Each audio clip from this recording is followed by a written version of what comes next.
Okay, are we ready? Hello everyone, today I'm going to be doing my top books of 2015. So I have 10 books that I'm going to talk about today, but technically 8 are my favourites and then 2 are honourable mentions because they just don't quite make the list, but I still want to talk about them, so right. So before we start, really quickly, I have some stats. Where's my stats? Where are they? So out of the 10 books that are my favourites, 5 are adult books, 3 are YA, 1 is non-fiction, and I have 1 graphic novel. I think I'm gonna do the typical thing, guys, and go from my least favourite to my most favourite. And then we will lead up to my favourite book of the year. I wonder if you can guess what it is. So I will start with my 2 honourable mentions, and the first one is the graphic novel, and that is Through the Woods by Emily Carroll, which I'm still obsessed with. So this has 6 horror short stories in it. They are all stunning, they are beautifully illustrated. I'm just basically completely obsessed with Emily Carroll's illustration style.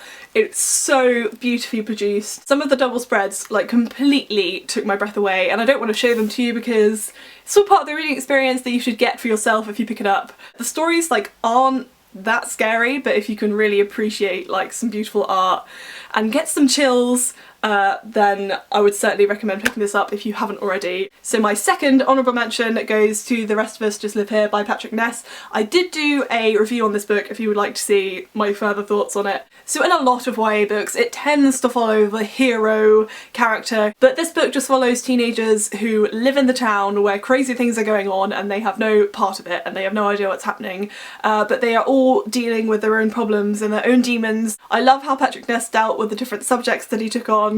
He's just masterful and he understands mental illness so well and he deals with it so cleverly. I love it because it's such a realistic book about realistic people in a very unrealistic situation, and I think that that is just gold, and he is a master, so it had to be an honourable mention. Okay, so now we are on to my proper favourites of the year. So first up we have Dark Places by Gillian Flynn. I read this earlier in the year when I was on holiday so I could completely lose myself in the story, and it was wonderful. I loved it. I adore Gillian Flynn, I absolutely love this book, yet at the same time this is my least favourite Gillian Flynn book. I much prefer Gone Girl and Sharp Objects, but this book is still making it into my favourites. I personally found the pace to be much slower, but the kind of tense atmosphere was so heightened that I just loved it. I love her books because they are filled with such flawed but at the same time really likeable characters, and I have no idea why they're likeable, but they are, and you root for them even though they're like quite shitty people. But she's just incredible. She's an incredible writer. Would definitely recommend her if you are in the mood for some dark, twisted, gritty things. Very, very, very, very good. So next up we have the most unexpected entry into my top books of the year, and that is An Ember in the Ashes by Safa Tahir. This is a proof, so there's no, you know, there's no title on there, but it is An Ember in the Ashes. This was fantastic. This was such a fun ride. This book essentially has 2 teams, the Marshals and the Empire. There is a boy soldier in the Empire, and then there's a girl who is a slave and is also a Marshal.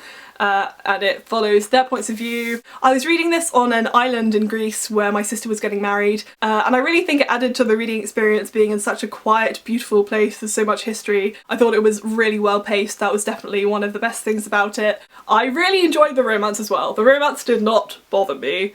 I loved it. I kind of fell in love with it. I ship it.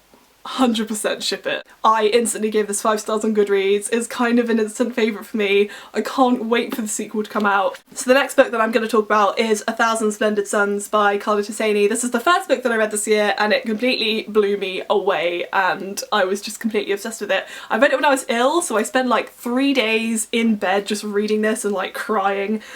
It's a really, really emotional experience. I personally found his writing to be really, really beautiful, but at the same time really accessible, and it read really easily. It's incredibly easy to follow, and I really, really loved that. It wasn't like really challenging. I could just kind of read it and get into it like that, and that was it. And I was lost in the characters and the country. It is incredibly moving and I adored every second of it, and I got attached to the characters so much, and I would just recommend it to most people. So next up on the list I have The Storied Life of A.J. Thickery by Gabrielle Zevin.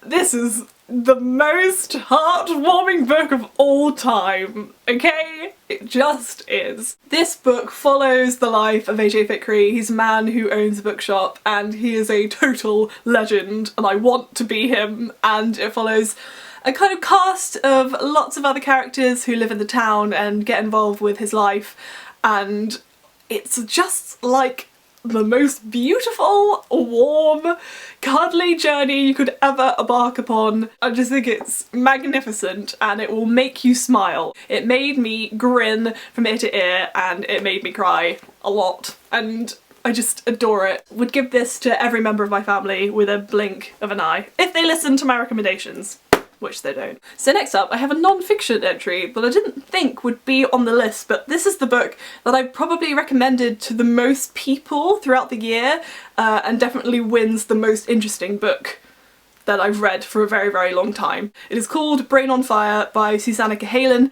and I must give credit where credit is due because Katie at Chapter 6 recommended this. Katie is one of those people whose recommendations I just 100% trust.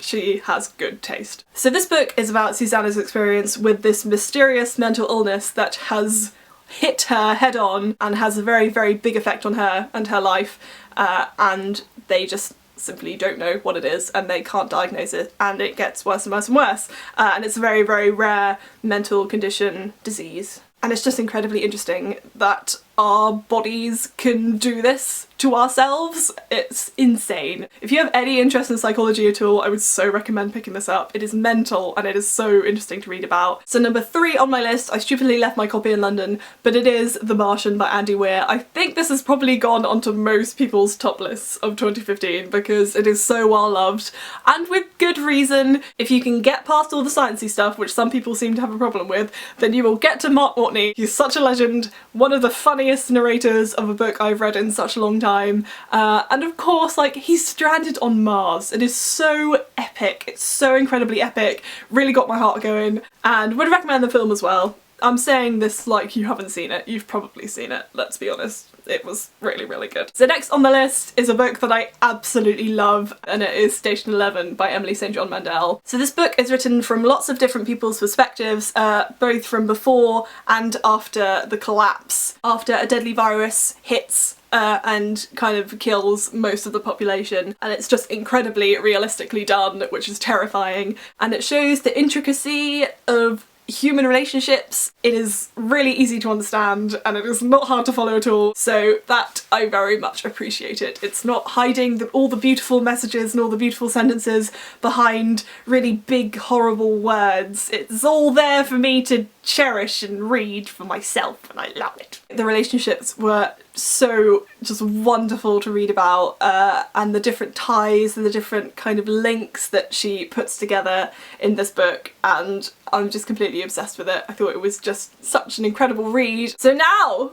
we are on to my favourite book of the year. What is it going to be? I bet you can't guess what it is. If you know me well, you know that I don't shut up about the series. I'm completely obsessed with it, and the last book in the series came out a few months ago. And so, my favourite book of the year is Winter by Marissa Meyer. Bet you didn't see that coming. This is 800 pages long, yet stays fast-paced for the entire book. It just doesn't stop. It literally didn't stop for 800 pages. The craziness didn't stop. And I expected that because Marissa Meyer is so good at that. She's so good at keeping the action going and keeping you engaged, and it's just so gripping, so exciting, so incredibly epic. It definitely had like the last Harry Potter book, the last Hunger Games book feel about it, which I love. In terms of Winter obviously is the newest protagonist in this book.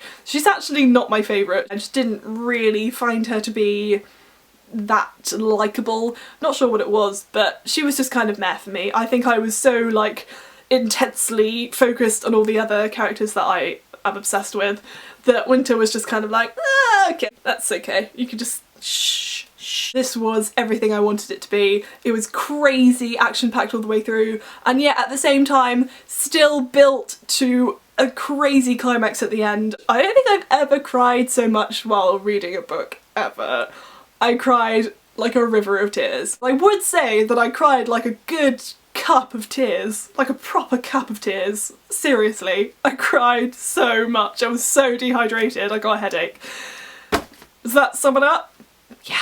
Favourite series of all time. I'm so devastated it's over that a little bit of me wants to die. And that is the list, my friends. We are at the end of my favourite books of the year. Thank you so much for watching. I really, really appreciate you tuning in. I really hope that you enjoyed, and I hope that you had a really good 2015 and a really good reading year. Do let me know what your favourite book of the year was, please, because I would really love some recommendations for next year for like really good, decent books. So that is it from me. Happy New Year. I will see you next year. Yeah, okay. Mwah! Thank you very much for watching, I very much appreciate it. Bye bye!